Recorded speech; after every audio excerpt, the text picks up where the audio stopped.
Oke,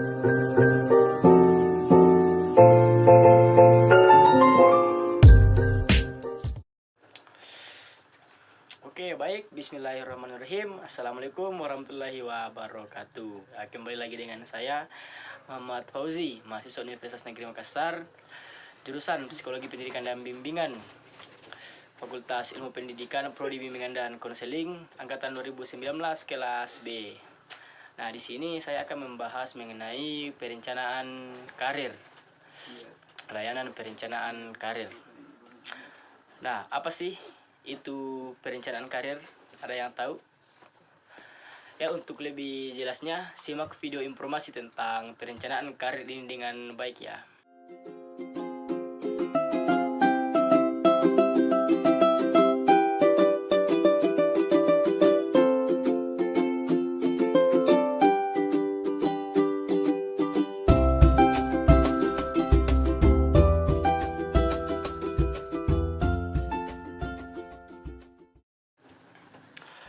Yang pertama, pengertian perencanaan karir.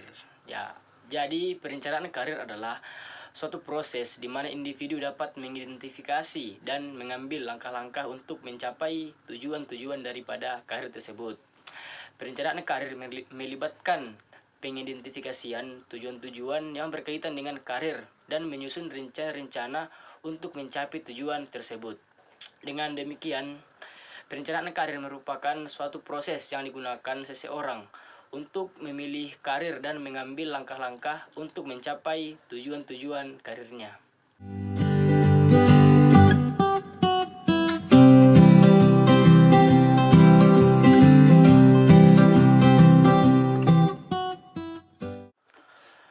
Baik, selanjutnya yang kedua, yaitu langkah-langkah dalam merencanakan karir.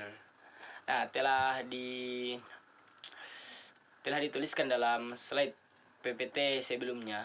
Terdapat 7 langkah dalam merencanakan karir. Nah, apa saja 7 langkah itu? Jadi setelah mengetahui perencanaan karir, selanjutnya bagaimana sih langkah-langkah dalam merencanakan karir tersebut? Nah, yang pertama, tentukan visi Anda. Awali perencanaan karir dengan mengetahui visi Anda. Nah, visi ini bisa berawal dari mimpi yang ingin diraih. Jadi, jika ingin membuat visi, maka harus membuat bayangan diri di masa yang mendatang. Biar di masa 5 sampai 10 tahun yang akan datang. Visi harus spesifik dan perlu mengujinya. Apakah hal itu memang benar-benar yang Anda inginkan di masa mendatang? Jadi visi bisa berganti, namun jangan terlalu sering karena dapat berakibat tidak fokus atau bahkan gagal untuk meraih karir yang akan dicapai tersebut. Yang kedua, kenali diri Anda. Jadi baik itu kelemahan maupun kekuatan. Melihat kekuatan dan kelemahan ini tidaklah gampang ya. Kadang orang lain lebih paham tentang diri akibat ego kita terhadap keinginan yang bukan di bidang di mana kita berbakat.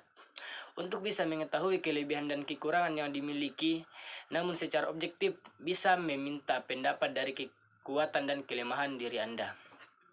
Walaupun pendapat teman yang Anda minta masukan tidak sesuai dengan keyakinan, tampung saja semua pendapat tersebut. Andalah yang harus mengambil peran lebih banyak untuk mengenal kekuatan dan kelemahan, karena seharusnya Anda adalah orang yang paling mengerti diri Anda sendiri. Langkah yang ketiga yaitu review pencapaian di masa lalu. Nah, dalam bekerja atau beraktivitas, jadikan keberhasilan demi keberhasilan sebagai sebuah kebiasaan yang membanggakan. Setiap ada kegagalan, evaluasi sejenak dan segera lupakan. Namun jika punya keberhasilan, evaluasi menyeluruh agar bisa mengulangi lagi di masa yang akan datang dengan lebih gemilang lagi. Nah, ada baiknya mencatat setiap penghargaan atau prestasi yang pernah diperoleh saat kita bekerja dulu. Nah, bisa ada catatan prestasi ini kelak bermanfaat saat mencari pekerjaan ataupun mencari karir baru. Nah, selain resume atau CV, lebih menarik, catatlah prestasi juga berguna untuk perencanaan karir ke depannya. Selanjutnya langkah yang keempat yaitu kuasai atau catat keterampilan yang ada. Nah, keterampilan biasanya sejalan dengan minat. Tak ada salahnya mencatat keterampilan yang Anda kuasai untuk merencanakan masa depan dengan lebih baik. Keterampilan tidak perlu banyak-banyak. Yang penting ahli di suatu bidang yang diminati, misalnya keterampilan menulis untuk perencanaan reporter. Selain itu kemampuan observasi, kemampuan menginterview, kemampuan menginvestigasi, kemampuan menulis, kemampuan mengedit, dan kemampuan lainnya. Selanjutnya langkah yang kelima yaitu analisis tren dan peluang pekerjaan. Nah, perkembangan teknologi yang pesat seperti sekarang ini disadari atau tidak telah menutup beberapa pekerjaan sekaligus membuka kesempatan karir di bidang yang lainnya. Contohnya saja pekerjaan ataupun bidang yang terikat surat menyurat, fotografi dan sejenisnya. Sebagai gantinya, kesempatan berkarya di bidang aplikasi Android dan transaksi berbasis online sangatlah terbuka dengan lebar. Jadi kita harus jeli membaca tren di masa depan ini.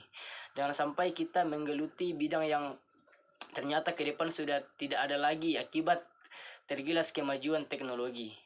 Jika kita tak bisa memprediksi tren masa depan, setidaknya kita bisa cepat adaptasi dan menyesuaikan keterampilan yang kita miliki dengan kondisi yang saat ini. Selanjutnya langkah yang keenam yaitu lakukan evaluasi perencanaan karir secara berkala. Bisa triwulan, semester, ataupun dengan cara tahunan. Nah, evaluasi rutin merupakan bagian penting dari sebuah perencanaan karir. Kegiatan evaluasi ini bertujuan untuk mengontrol dan memperbaiki hal-hal yang telah dilakukan, apakah sesuai di jalur perencanaan karir atau menyimpang. Nah, di sisi lain, evaluasi rutin terhadap perencanaan karir juga bisa dijadikan sebagai metode yang efektif untuk mencapai tujuan karir secara berkala. Nah, ya, langkah yang terakhir atau langkah yang ketujuh itu jalankan rencana karir yang sudah dibuat dengan disiplin dan bertanggung jawab. Banyak orang gagal karena tidak disiplin dan menjalankan rencana yang sudah mereka buat. Sebuah perencanaan karir matang dan detail tidak akan berarti apa-apa tanpa adanya eksekusi. Nah, mungkin itu